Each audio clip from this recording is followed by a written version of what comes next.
My friends, it is fan question time. That is pixelated shit. I don't know if you can see it, but we're going to read it out anyways. Uncle Hack, got a fan question for you. First off, I'd like to say, love the podcast, man. Some weeks are better than others, but it's always good entertainment. Well, thank you for that. You could have left that out. First off, some weeks are better than others. It's like when your girlfriend's like, well, you know, sometimes you take out the garbage and sometimes you don't. Sometimes.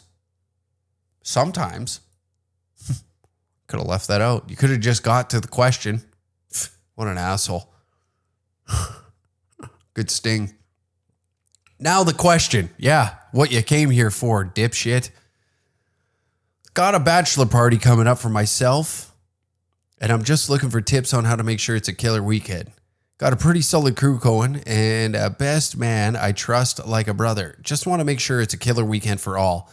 Appreciate if you use this on the pod, and if you keep this anonymous. Keep killing it, roast champ. All right, Kay. At the end of it, he gave me the respect that I deserve as being the roast battle champion of Canada.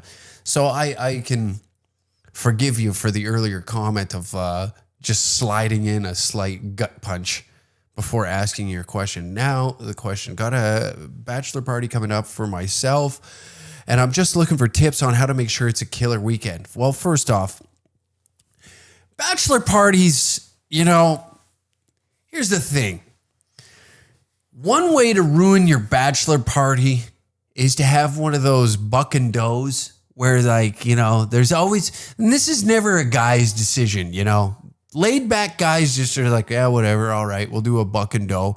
But they're so stupid, okay?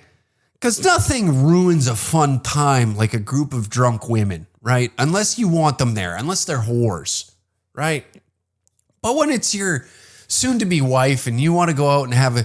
Nobody in their right mind has said, while you're sitting there drinking in a shop or you're at the pub watching the game, no one in their right mind said, you know what would make this better? If all our girlfriends and wives were here. Nobody's ever said that. So first off, if you want to have a great bachelor party, ensure that who's ever doing the planning doesn't get it in their head, especially, I know no guy's going to think about that. Any man with a solid set of nuts between his legs isn't going to allow this to happen. So if you say that you have a best man I trust like a brother, well, first off, you know you're going to get away with a lot of shit. That's a good thing, okay? Now, the rest of them might be an issue, but who cares? You're going there to get fucked up. Now, whatever your level, we've covered bachelor parties, and it's a few times now, but I guess it's that time of the season. We're now finally allowed out, and guys are planning these types of things. See, this is all I care about. I don't go to weddings. I hate weddings. They annoy me. I just the audacity of somebody to assume that I want to waste my weekend to just sit there and watch you get married is completely ignorant. And to think that I would like to leave my household, okay, and travel many miles to watch you do something that everybody else does and see the disgusting amount of money that you'd put into this. Just fucking elope, all right? Quit thinking that everybody cares about your love. No one cares about your love anymore. It's just a fucking show. That's all it is. And the show sucks, if I'm being honest. The show sucks. I've never went to a wedding and been like, oh, wow, these flowers really bring out the bride's eyes. I'm usually the one bitching because it's like, fuck me. I got to go back to work on Monday and I got to spend a day traveling on Sunday because it's a 5-hour, 6-hour hike. Or you get these people that are like, oh, a destination wedding. Oh, you should have a destination. Yes, nothing I'd like to do this year, because this is when I was still working, is burn up my holidays, right? I want to burn up a 7 days worth of holidays to travel to Mexico, that every fucking resort is the same, so I can sit around a pool with people I don't want to be around and enjoy the company of fucking retards for 7 days. I burnt up 7 days of holidays to be here, right? 7 days. Out of the 10 you get every fucking year as an employee. So I'm left with 3 days. 3 goddamn days to enjoy to myself. But no. People are assholes. Then you get the ones that want to book them on holidays. I guess this isn't the question. I apologize. I tailed off on why I dislike weddings, destination, any kind of wedding. You know, I like bachelor parties. These are my weddings. Getting the guys together. Don't worry. Ignore the invitation. Don't even send me one. I won't go. I have a rule, actually, and I abide by it. I go to 1 wedding a year. That's it. 1 wedding. And if it doesn't line up to where it is, so this is my ruling system, okay? Family, depending on how close the family is to me, rules out everybody else, okay? So if it's a cousin that I'm actually close with, or an uncle, or whoever it is, okay? That's priority. Next is like friends and best friends. Now, a best friend would trump out a cousin that I'm not very close with, okay? So that's how this all works. It's basically like, I look at it as, honestly, I guess you'd say is like how much I communicate with that person and how dear I find them. So you get 1 wedding a year. That's it for me. And that counts as like, if the girlfriend's friend's getting married, that counts if anybody. If I'm attached to the invitation, it's 1. That's it. I'm only going to 1. So that's my rules. But bachelor parties, I have more than enough time to set aside to ensure that a group of gentlemen that are willing to go to war against flats upon flats of Bud Light, Miller Lite, Budweisers, 2 6s of Jack Daniels, guzzling vodka until we can't see straight. Possibly, hell, I might relapse and have a line of cocaine. I don't know. These are the types of events that I want to go to. Men being men, all right? Men being men. Now, I'm just looking for tips to make sure it's a killer weekend. You want to make sure it's a killer weekend? This is what you do. Every single one of those assholes, you tell them. This is his top secret mission, gentlemen. Phones. I made sure one bachelor party, I told the guys, I see phones out. I can't remember what the rule was. Any phones out. We had if you got caught filming people, there was punishments for it. And I can't remember what we did. I really wish. I think they got abused by the strippers that came there, because we had one guy thought it would be funny to dress up like a BDSM guy as the strippers showed up, and he opened the door. He goes, "Oh, I'm just about done here. You guys are next."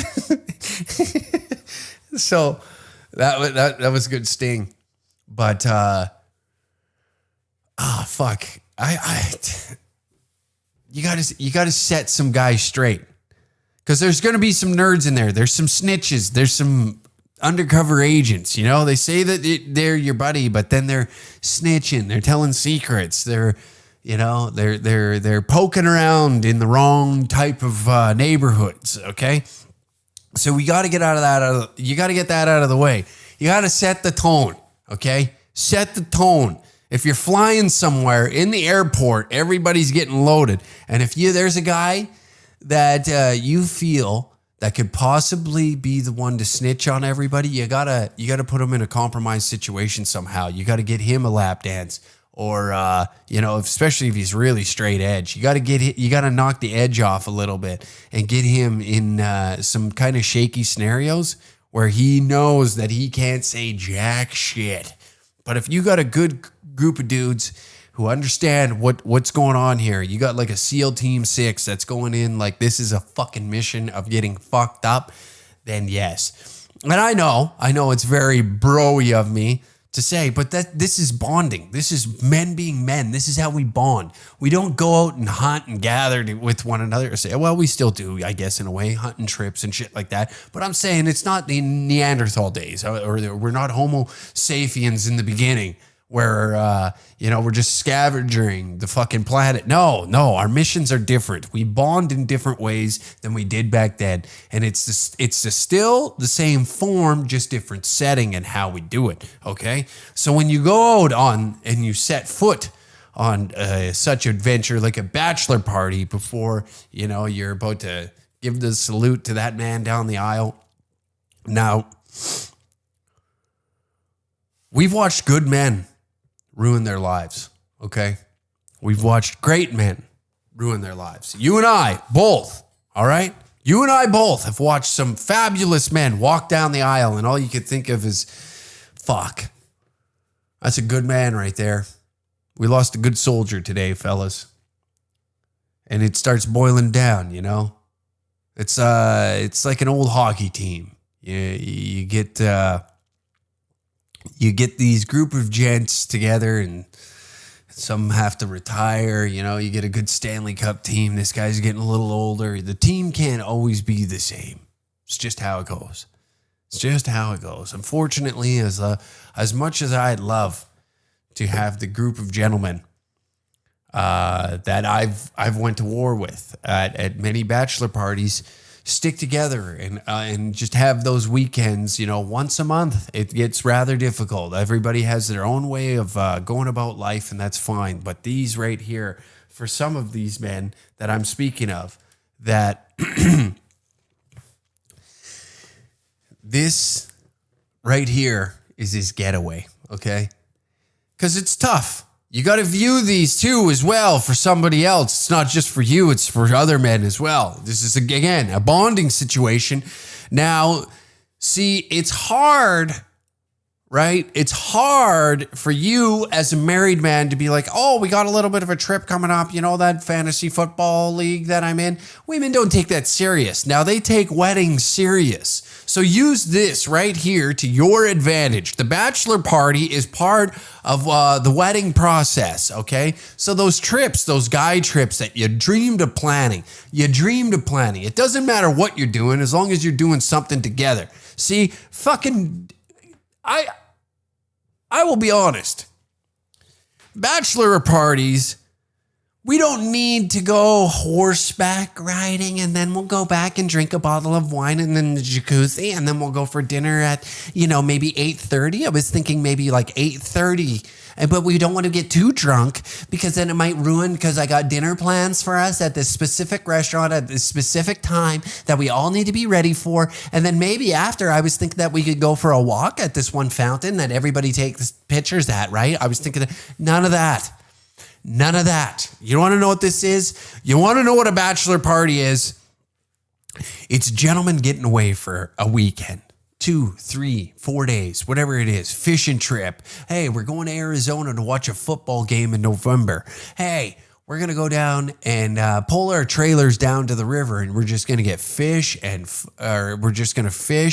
get fucking drunk. It doesn't matter what it is. It's the matter of you guys all going together, removing yourself away from all the responsibilities of life, and you get to go back to those, depending on how old you are. I assume you're a little bit older, just based on how, from 25, 26 upwards, there's plenty of you that had children young in the game, and now this right here is your time to relive a little bit of youth. You get to bring out that spirit that you had when you were a young teenager that was ready to conquer the world. You want to just go get drunk and shove your dick into strange pussy and not even know their name.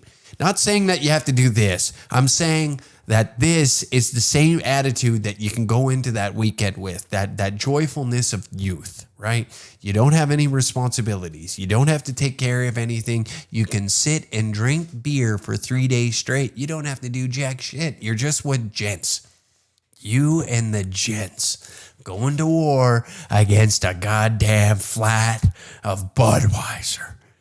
2 sixes of vodka, whiskey, bourbon, shots, cigarettes. You might start smoking for 3 days. Hell, you might pop LSD just because you fucking can. That's what it's about. It's the partnerships that you build, okay? It's about getting together and enjoying the state of inebriation with one another. Now, the events that take place, it doesn't matter. Some of the funnest stags went with no plan. We showed up to the house with no food. We showed up and with just liquor, okay? And just started getting hammered around a pool. That's it. We went to Arizona. I think we stopped and grabbed 3 bags of potato chips because there was a convenience store just so happened to be placed right beside, I guess in America. Never mind, I'm talking out of my ass. In America, because we went down to Phoenix, Arizona for a football game. That was the initial thing that we went down. And then during the one day, hey, the Vegas Golden Knights are playing Saturday night against the Phoenix Coyotes. Should we go down and try to get tickets? And everybody's just like, yeah, no plan whatsoever. And we just sifted through the city day and night, end up back at the house sporadically. There was no plan. There was no like, oh, let's get all the girls together. Oh, we're missing somebody. No. We don't roll like that. Let the fellas be fellas. We're going to go to this bar. We're going to have a meal. And then we'll just see whatever the fuck happens. How does that? You want to go somewhere else? Should we try a new bar? And hey, yeah. That's how you have a great stag. You just let men be men. That's how you have the best stag. There's always some idiot that wants to fucking plan everything. There's always have one plan. That's it. One plan. A football game, hockey game. Okay, we're going to go fishing at this time. That's it. One plan, and the rest of the weekend just falls into place. Getting drunk. Hey, you guys want to go to the strippers? Should we get strippers? You know, maybe that is the plan. We're going to bring strippers. That's the only plan. That's the only plan. And those will create memories that will last with you forever, that aren't meant to be shared with brides, bridesmaids, sisters, cousins, aunts, moms, mother-in-laws, none of them. Friends of the bride. Anybody who has a fucking vagina does not need to know what happens on that weekend. That's how you have a great stag. Because then you're going to be reminded, remember that time you got so fucking drunk you didn't talk to me for 3 days? Oh, you mean the best time of my life? You mean the greatest time I've ever had ever? Yeah, I do recall it. I replay it in my memory day in, day out. And I pray one of these retards makes a wrong decision to put a ring on one of these dumb bitches' fingers so we can do it all over again. So does that answer your question, fella? That's how you have a great stag. That's how you have a memorable stag. That's how you enjoy your time. You just pack your shit. Hell, you can fit everything that you need in a backpack. It could be in a carry-on. You don't need a suitcase. 2 pairs of shorts, 1 t-shirt, get a free t-shirt with the case of beer that you're going to buy down there, and rock that. Rock that. You will be perfectly fine. Life will carry on, and you will enjoy yourself with the companionship of other gentlemen that wish to be in a fucked up state for 3, 2, maybe 1. It could be 1 day. It could be however many days. It could be 7 days. We're going to Vegas. We're going here. We're going there. We're going to, you know what? We're going to pull our trailer down to the river bottom and just get fucking drilled. And don't. If you are within, now here's a pro tip, all right? If you are within driving distance of your hometown, or if it's very accessible, okay, I highly suggest not sending any coordinates of where you're at, so that way anybody can come and interrupt your good time. I've heard of this many times, that other people, hey, we should head down there and see what those guys are up to. Don't do that. I highly suggest, some of the best stags are, even if you're venturing into a city that's an hour away, something that's just inconvenient enough. You know? Or a campground that could be 45 minutes to anywhere. So that way you can't be bothered and you can go have fun. And no idiots can come and interrupt your good time. I highly recommend that. And that's pretty much how I sum up a stag. That's how I view these. It's men getting together and acting like men. Youthful. Very positive interactions with one another. They're bonding between the consumption of drugs and alcohol, maybe even sex. Maybe there's hookers involved, and the sworn secrecy of the brotherhood that was made there. That's what makes those weekends great.